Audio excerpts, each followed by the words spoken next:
T20 world కప్‌లో భాగంగా team India super 8కు చేరుకున్న విషయం తెలిసిందే. అయితే రేపు ఆఫ్ఘనిస్తాన్‌తో టీమిండియా తలపడనున్నది. అయితే ఈ మ్యాచ్‌కి ముందు ఆఫ్ఘనిస్తాన్ ఆల్రౌండర్ అయిన రషీద్ ఖాన్ కీలక వ్యాఖ్యలు చేశాడు. టీమిండియాలో అతన్ని ఆపడం చాలా కష్టం.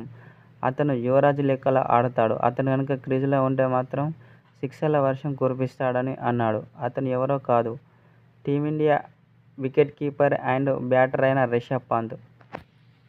రేపు జరిగే మ్యాచ్లో అతన్ని గనుక ఎంత త్వరగా అవుట్ చేస్తే అంత మంచిది. లేకుంటే మా ఆటగాళ్లు భారీ మూల్యం చెల్లించుకోవాల్సి వస్తుందని రషీద్ ఖాన్ ఓ సోషల్ మీడియా ద్వారా పేర్కొన్నాడు.